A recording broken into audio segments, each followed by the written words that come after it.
Hi, I'm Colin Hung with Healthcare IT Today, and I'm sitting down today with Katie Logan, Chief Consumer and Strategy Officer at Piedmont Healthcare, and Jen Melby, Executive Director of Consumer Experience and Digital Innovation, also at Piedmont Healthcare. Welcome to the program. Thank you. It's good to be here. Good to be in person. In person, It's live. so nice. It's been amazing. So today we're going to be talking about the digital front door, what it means, why it's important, and the benefits to patient and staff when it's implemented right. And I hear you've implemented it right. We like to think so, yes. So maybe we can start just maybe by level setting something. The term digital front door means a lot of different things to different people. What does it mean to you, and what does it mean to Piedmont? You want to take that? I would say simplistically, we think of our digital front door as our website and our Piedmont Now app, our mobile app, and our patient portal. But more strategically, it's how we make it easier for patients to access the system, find the information that they need in order to navigate their healthcare journey. Interesting. Okay. And is that how you think patients also see digital front door? Do they kind of go, oh yeah, like this is how I access my care. This is where I go to connect with Piedmont? We've done a lot of work to really try to engage and communicate that to our patient base. I mean, I don't think the term digital front door means anything to patients, Sure. And so that's not really how we talk about it. But we really talk about ease of access and how do you get in and see us, and how you don't have to wait on the phone for minutes on end in order to get a hold of somebody, and how we're putting more power in their fingertips. I think that's resonating a lot with our patients.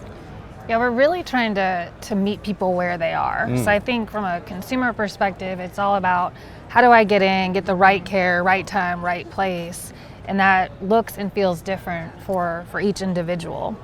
So we're really focused when we think about digital front door on what are the right tools to meet them where they are. And like Jen said, it could be a phone call, but we're also thinking about the tools and technologies behind the scenes for even a phone experience to really deliver personalized, high-touch experiences along the way. I like how you put that, because we obviously when you think digital front door, a lot of people immediately go to, oh, it's online and online only. Yeah. You just mentioned call center, Yeah. and saying that actually that's still part of how people want to access care. It is, and it's important for us in all of the technology and why we're here at HIMSS, right, and all these great solutions, not to lose sight of that, I think, because access is something that's important to every individual, and we all consume and go about our journey in different ways. And so it could be, a phone center is a bit of an analog front door, but it's really powered and backed by digital as well.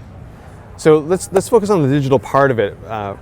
I've heard you have implemented a single platform from Gozio Health, and they now can do appointment booking and provider directories and even turn-by-turn wayfinding once you're inside your facility. That's all now done through this one place. Was that an important criteria for you when you're looking at this and kind of having everything in one integrated mobile app? We should say yes, right? It's really easy right now to look back and say, absolutely, we had all that perfectly mapped and planned. I think when we approached this work, which was a little early on, I think, compared to most health systems. It was around the 2015 timeframe where we're really talking about consumerism, and digital front door wasn't even a word then, right, or a phrase. But what we identified was that we really wanted to create a more unified, hassle-free experience for patients. And so what are the tools and techniques and programs that would allow us to deliver on that? And mobile was a huge component, and really focused on what's the wayfinding journey, be that in person, digitally, or literally navigating the hallways at a hospital. So we really sought out a partner and a solution that would help us think through that and continue to evolve the capabilities over time. But there were some pretty core tenets right out of the gate: wayfinding, scheduling, those types of interfaces that we really focused on securing. It sounded like maybe at the beginning you didn't realize the extent of where you ended up now. Where was the start for you? Was there one particular, was it the wayfinding? Was it the appointment booking that really kind of drove it? Yeah, so when we started thinking about this work, like I mentioned in 2015, right, consumerism was the big word, and the organization made a pretty deep and heavy commitment to our vision to really transform healthcare. transformational access, hassle-free experience. And so we went through an exercise to lay out a strategy, what are the programs and tactics that are going to get us there, and a set of principles that helped guide that direction. Right. So really connecting the journey, enriching technology with technology, and really anticipating the needs of our patient. Out of that came early on programs like online scheduling, mobile app and wayfinding, and some focus on personalization with CRM. I'm a fan of the wayfinding, and the reason why I say that is because when we think about the experience that people have before they get to our facilities, it's great, but then when they get there, they're lost, right? Especially in large campuses, and so having that wayfinding internally can be such a help and kind of make that smooth transition from all the great online stuff you're doing to like the real world now of actually getting them to the right place at the right time. Yeah. I was going to say, I think it's such a good point because that mapping, that journey that we're all on, entering different places, our goal is really to have that consistent experience through the front door as well. So let's talk about that journey. You mentioned that word a few times. I love that word because it is a journey in terms of for a patient to come and seek care, to get care, and then of course all the post visit care.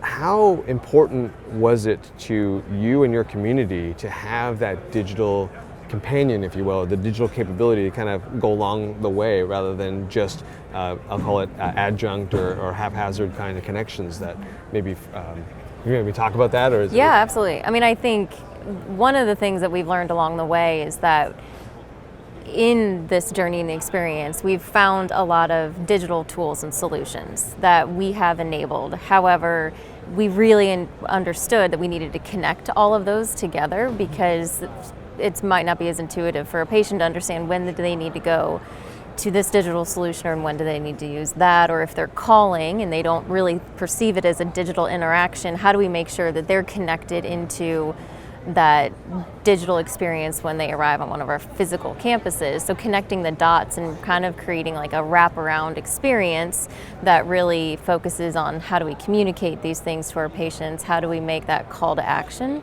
for them really simple so they don't really have to think about it. It's just a natural part of how do they receive care from Piedmont and what do their next steps need to be. It must be very nice for them as well to be able to just go to, like you said, one place to kind of go, okay, I'm going to go to the Piedmont app, and I know I'm going to book an appointment through here, and then when it comes time for my appointment, it'll tell me where to go, and I don't have to switch and do all those things, so it makes for that really smooth journey, it sounds like. Yeah, and even picking up then with the paperwork, right, and the registration process to get into a doctor's appointment, as an example, it becomes sticky for the patient to follow along the next steps and just ease the whole process for them. Yeah. So along this journey that you went through in terms of digitizing your front door and that journey since 2015, what are maybe one or two lessons that you've learned along the way that if you were to go back, you would probably do a little differently?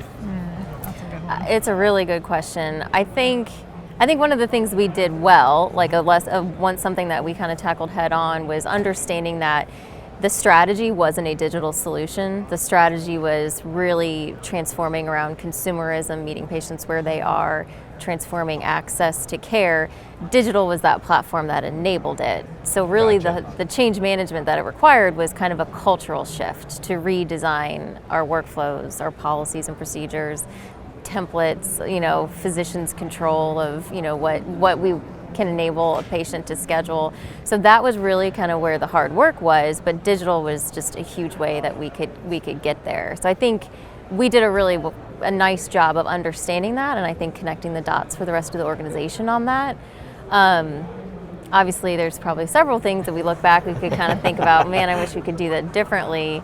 One of the things as we were reflecting on this last night in preparation was just thinking about how much our system has grown. So back when we were strategizing, I think we were a 9 hospital system. Now we're 19. So we've experienced tremendous growth. That's doubling the size. Doubling the size. And I think if we had more of kind of a perspective around here's the digital standard and the standard digital experience that we kind of started with as we integrated each new facility on board, I think the adoption could be a lot easier. I think now we're we're kind of coming in and kind of proposing it as an option. And so just like, how do we enable digital to just really help facilitate our growth, rather than kind of after the fact maybe presenting our digital offerings as like a nice to have. Just, you know, using digital to help leverage sustainable growth for us. Yeah, because you can imagine, in addition to the facilities and like a wayfinding mapping, there's physicians and new communities that we're serving, and we want, as we've said, you know, that consistent transformational experience across all of the communities that we serve.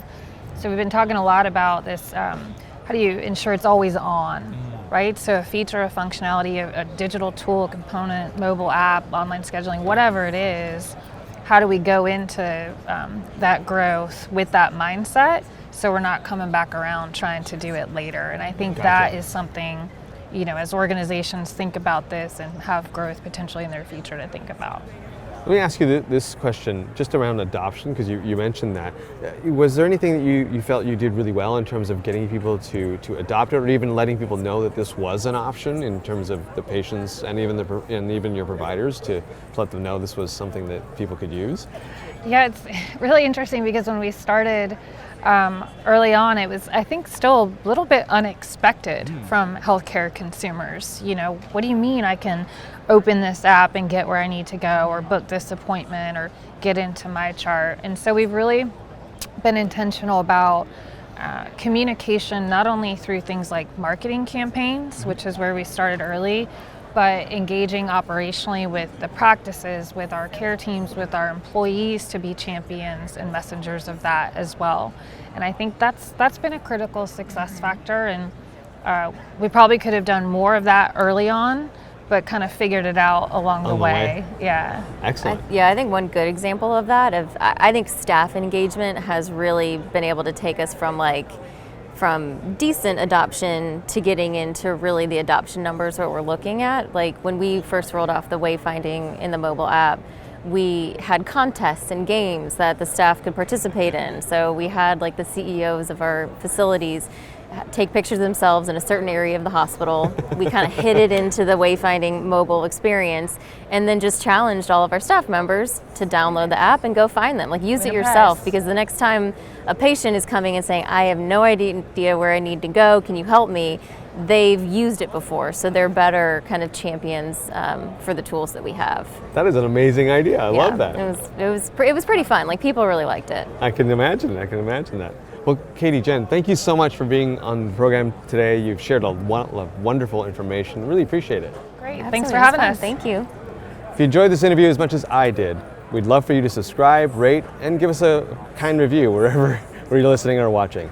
Also, head on over to healthcareitttoday.com, where you can access free resources, articles, and industry news.